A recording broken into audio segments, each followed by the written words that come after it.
Hey everyone, so if you'd like to ask a question or request a video, I'll try to do one once a week for the group. Um, this week someone asked about their horse's circles don't feel right, that they're floating a shoulder or dropping a shoulder. And really you have to think about every challenge that I have you do. They're all about the same thing, about biomechanics of a horse traveling correctly. So whether you're doing a square, a straight line, or a circle, you just have to have control of all your body parts. You have to be able to get the nose isolated and the neck. You have to be able to get the shoulder isolated and the hip isolated. You need to be able to move, whatever you need to get moved needs to move off of a light cue. So head, neck, shoulder, rib cage, and hip. And of course, you have to do it perfect at a walk before you can do it perfect at a trot or a lope.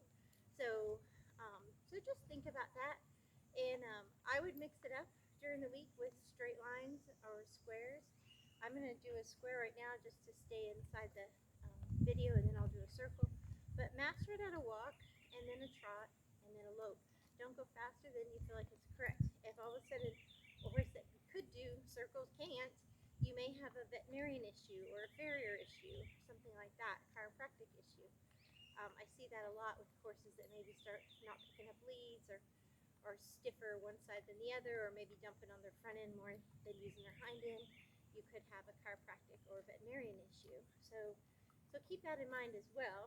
And remember, every weekend that you run your horse, or anytime you run barrels, even at practice, your horse is kind of a little untrained. So you have to go back to basics during the week and get them refined again. Over-exaggerate. Get the more body collection and more suppleness than you'd ever want in a pattern full blast. But that's how we get a horse to be light and responsive. So keeping that in mind, I'm going to just walk a square here so I can get my quarters going on this one. All right. So as I'm walking my square, walk.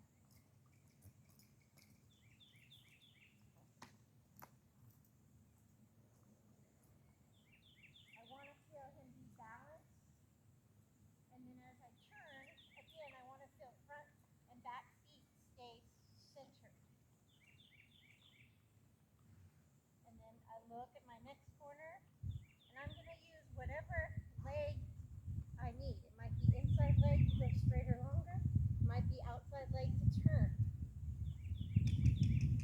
It might, again, sorry, when I'm talking, he thinks I'm doing a lesson, so he thinks he should just stand around and walk. It's a lazy horse problem. So same thing here. Move, back,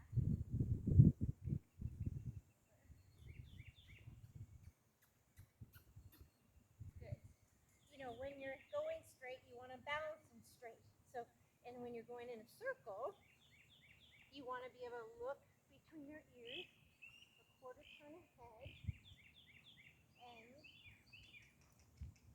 you may need both feet for impulsion.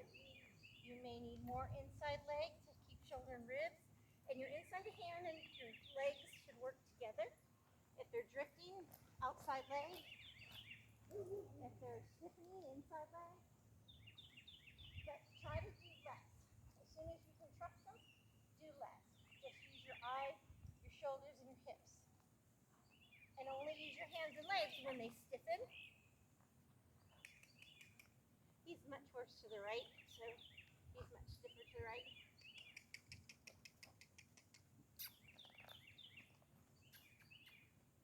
And then when you go to the left, same thing. Just look quarter turn ahead. And then use your inside hand and leg to shape. For softness, you want to have just barely see eye to the inside. Drop. Eye to the inside. The shoulders and ribs out. Front and back feet on the same track. Sit back on your hip bones evenly. You might have a little more weight on the inside hip if you're trying to keep it smaller. And then when you really want to finish tight, a lot of inside hip. But it doesn't matter what the challenges each month, whether it's a windmill or big and small circles, figure eights. The cues are going to be the same. I switch up the challenges because I want to keep it fresh for you and fun for your horse. But ultimately, it's the same thing we want to feel. We want to feel a horse that's light in the face, laterally as well as vertically. Um, and we want to have a horse that, gives to our leg pressure, our hand pressure, and it will stay four-wheel drive. And so it's just something to keep in mind whenever you're riding your horse, that you want to have all your buttons working at every speed. And if they're not, decide what's normal for them or not. And I hope that helps. And please send me a video of the slow work so I can see if it's you, if it's your horse, and we'll go from there. Thank you.